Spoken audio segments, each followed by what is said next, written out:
Assalamu alaikum and welcome back to this another cold day. This is the Mara Mukunda show on Stella Media, and I am your host, Mara Mukunda, coming to you live from Pretoria.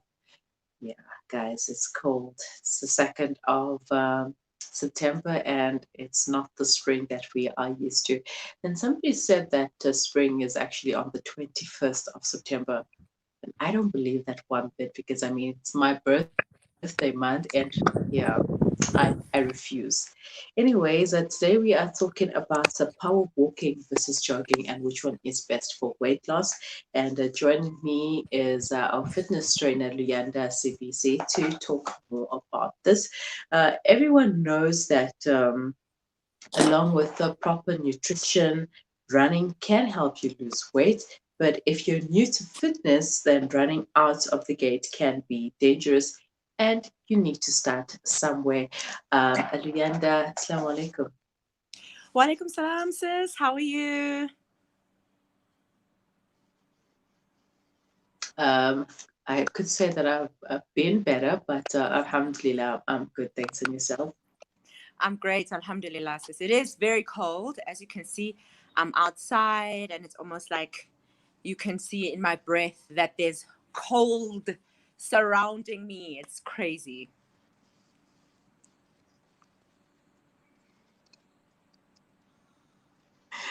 I'm just wondering, what are you doing outside? Because even though I'm inside, I'm still freezing. Well, being a coach means you have to be brave, do the things that normal people don't do to show people that it is possible. So I went for a run. I'm back from the run. As you can see, I'm still very sweaty.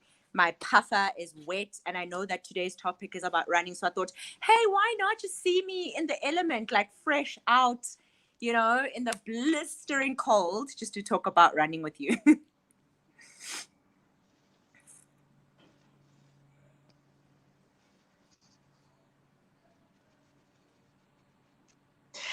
Yeah. Hey. Anyways, so let's talk about running and power walking. But first of all, what is power walking? So power walking is just walking at like, because when you walk normally, you're walking, you're not running, you're not jogging, you are walking. But when you power walk, you're kind of exerting a little bit more effort as a normal walk as opposed to, so you're not running, but then you're not walking slow at a slow pace either. You're walking at a power pace. So that's why they call it power walking. Is it the same as brisk walking? It is the same as brisk walking, except power walking is a little bit more intense. And I think that, power walking is actually slightly more difficult than, because if you're walking briskly, you're trying to get to the Mm. bank before they close. But power walking is actually a form of exercise, it's a form of sport. And that's pretty much the difference.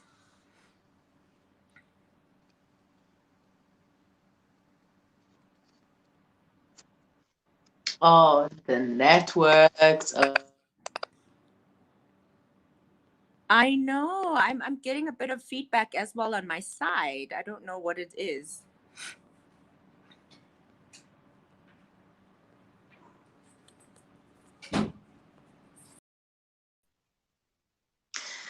All right, the network's a bit unstable. Let's see if we can try this out again, Luyanda.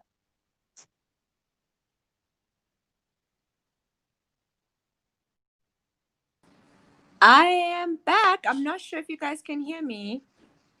All right, so let's try that again. The network's a bit unstable. Must be also feeling under the weather. But anyways, you were talking about brisk walking and power walking, and and how they differ.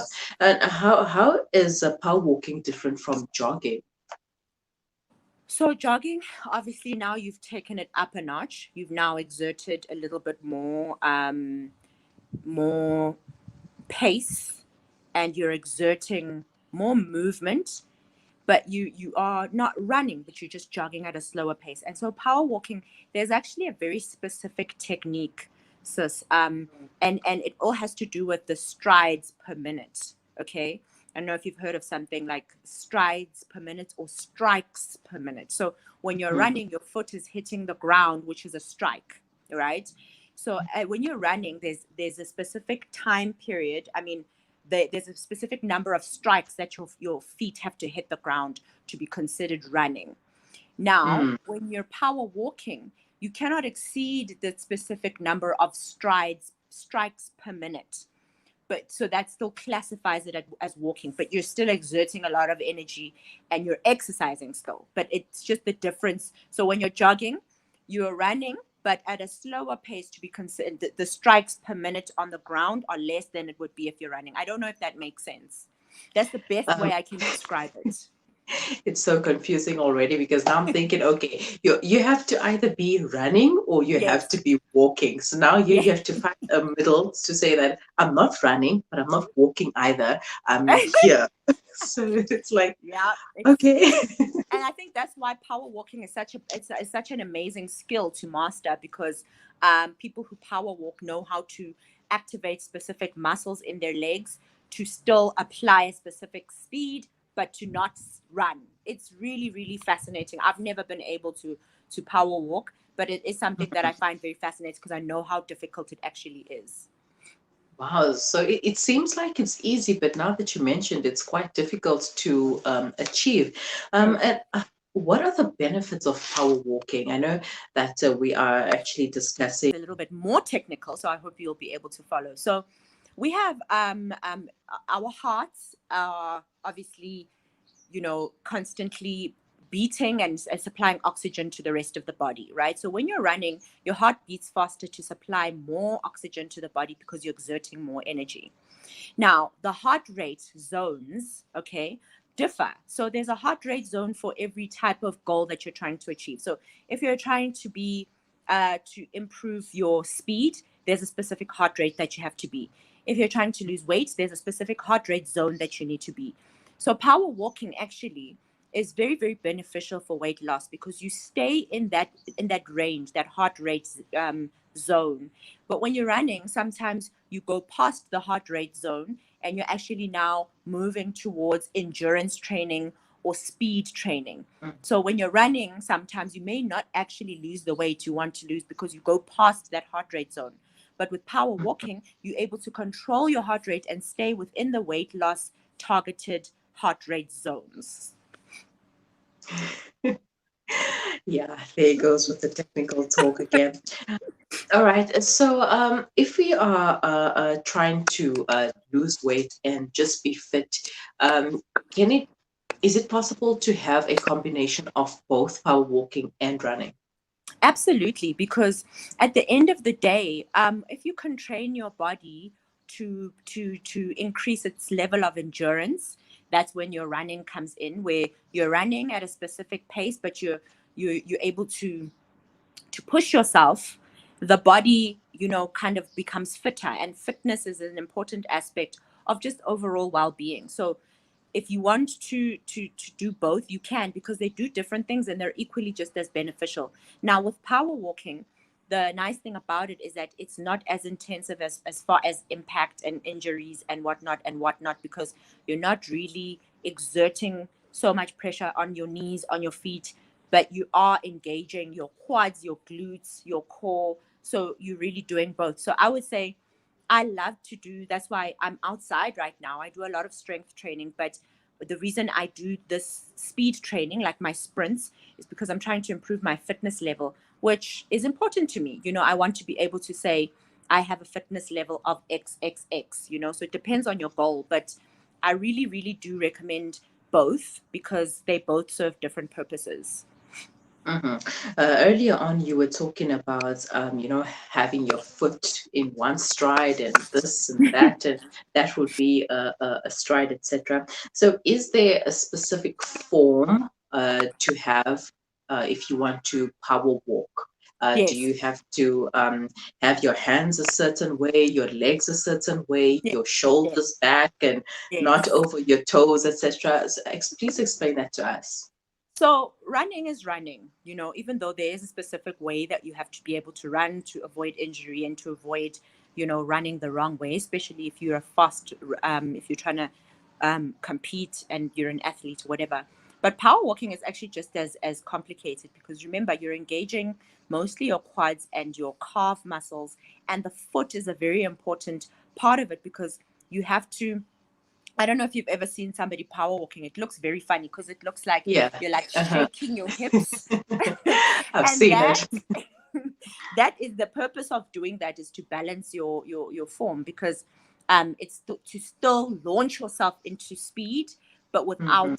without lifting the foot and applying the impact, so using your knees. So instead of the foot and the knee, you're mostly engaging your calves and your quads. So you have to be able to shake yourself. That's why I said core as well. Core is very important with power walking, because your hands are up here and you're engaging your core. You're basically using your core to propel you forward, as much as you're using your glutes, and as much as you're using your quads, and as much as you're using your calf muscles.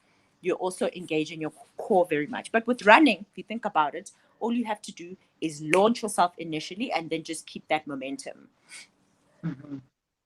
Yeah, I remember seeing the older people doing power walking, and it was Yeah. a funny sight to see. But It's I tried it as well, and I was like, yeah. okay, but this is quite intense, and you It's really actually intense. feel it on your hips and on your joints. Absolutely. It's like, hey, cha cha cha, Absolutely. and Yeah, you have to cha cha cha. And remember that cha cha cha, your obliques, it's so good for you. I mean, I'm so glad we're speaking about this, because it is quite a neglected form of exercise. A lot of people, and Mhm. actually, power walkers do compete. So if you want to have Yeah. time, have a look at like power walking competitions or marathons. You'll realize that it's a serious thing. And power walkers have the biggest calves you've ever seen in your life.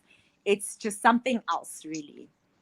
Yeah, so for those of you who are watching or listening and that want those nice big calves, try power walking. And Absolutely. I read somewhere that you have to have proper walking shoes for Yeah. power walking. I know that for running it's a thing, but now for power walking as well.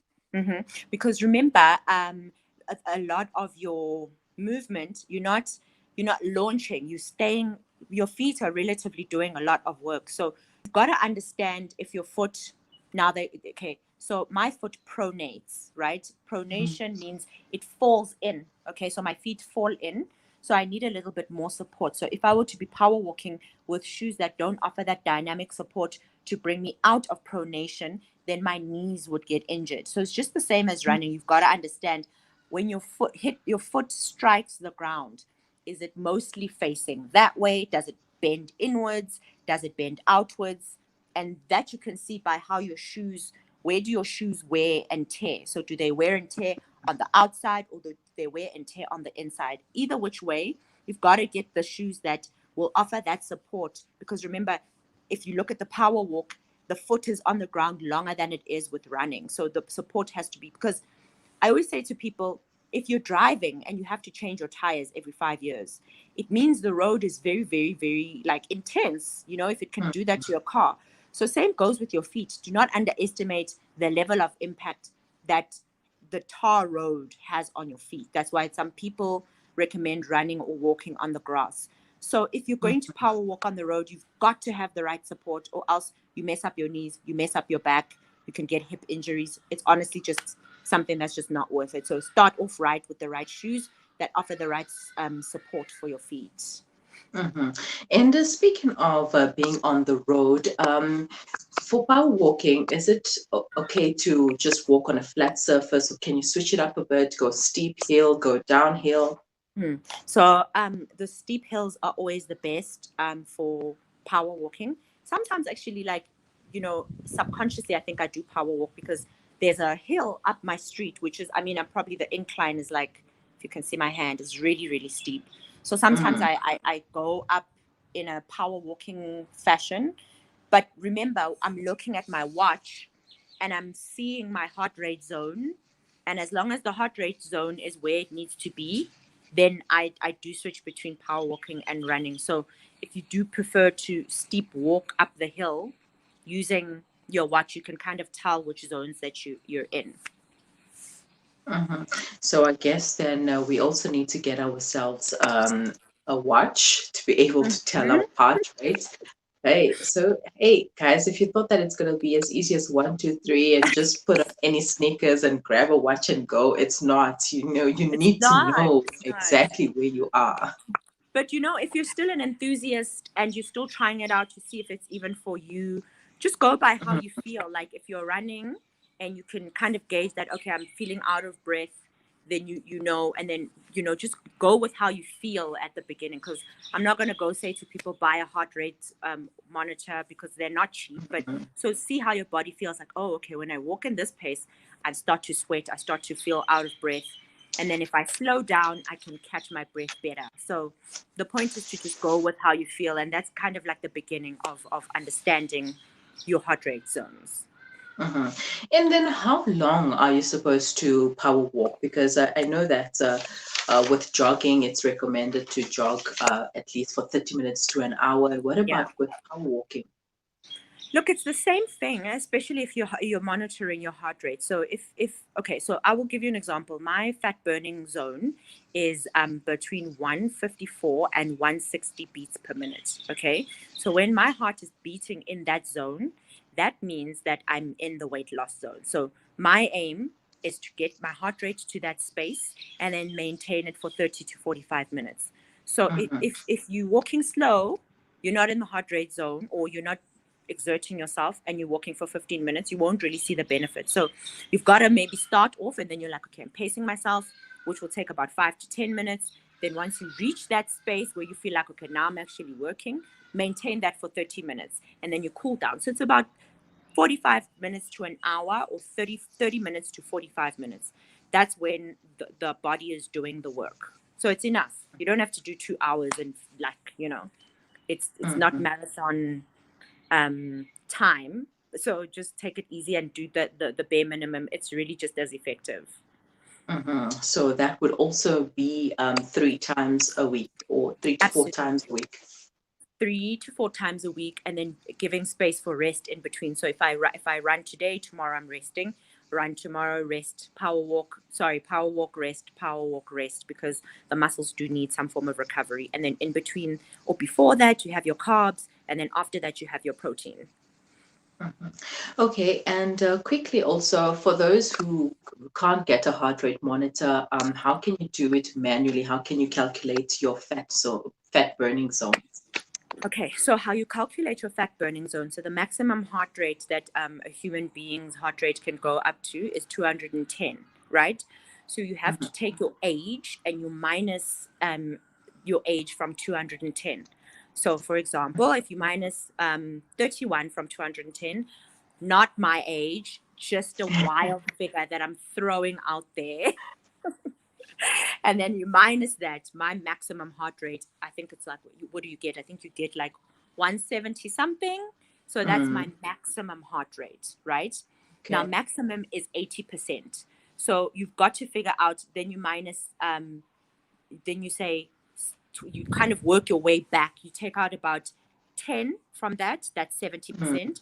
You take out another 10, that would be 60%. So staying in 60%, you don't have your watch, but you can, when you're 60%, you're not sweating and you're not completely out of breath and you can still talk. mm. That's a good way of figuring it out if you don't have a watch. You are at about 60%. But if you're sweating profusely and you cannot hold a conversation, you are at 80% of your heart rate, your maximum heart rate. All right, and that's when you should actually slow down a bit. That's when you should slow down, because then now you're running. So if you want to run, that's up to you. But if you're wanting to power walk, have a conversation without going out of breath, then you're 60% into your maximum heart rate. But if you can have a conversation where you're telling everybody about your weekend, honey, and you were slaying and you looked so good, then you are not exercising much. You're actually cooling down. So so just think about it that way.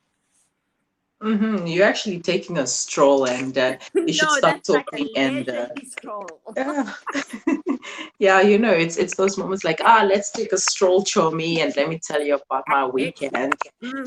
No, so then you're not gonna lose the weight. So just try to focus on that, but still be able to know you and understand your body a little bit. Mm-hmm. All Yeah. right. So thank you so much for your time once again, My sis. pleasure. My pleasure. Keep warm, but also remember, guys, the body is adaptable, and it's so amazing because it is made to adapt. The body has a natural thermostasis, which means it can adapt to different conditions. So the fact that I'm outside and I'm running, I'm not going to get sick. My body knows how to adapt. So don't worry. Go outside, put on a jacket, and go and power walk. It's no big deal. It's not the end of the world. And with the sun not shining so brightly, then it still gives you a good opportunity not to be Yep. sunburnt and all of that. Yep. But remember to wear your sunscreen as well. So it's just a lifestyle, sis. And I'm so happy we spoke about this because it's very near and dear to my heart. So thank you for inviting me as usual.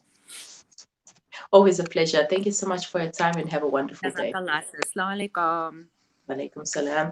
That was Luyanda Aziza Sibisi, one of our fitness trainers, talking about power walking versus jogging and which one is best for weight loss. Power walking is a good start. So if you want to lose weight, power walking is a good start. Remember that you're working out your leg muscles and you are activating your glute muscles, and the glute muscles are actually the biggest muscles in the body. And once you activate that, you activate your core. And once you activate your core, you're able to lose that belly fat that everybody just struggles to lose. But also, it comes down to having a good nutrition. I mean, there's no point in exercising every single day and still having all of those processed foods and junk foods and expecting to lose the weight. You're not going to lose your weight, and you're actually just fooling yourself. So yeah, cut down on the sugars, cut down on the starch, cut down on the processed foods, and eat healthy, eat grains, eat lots more homemade instead of processed, and yeah, you'll be on your way to being fitter, stronger, healthier, and glowier. All right, you are listening to the Mario Mokonda Show on Salam Media, and we will be right back after the break with Empowered.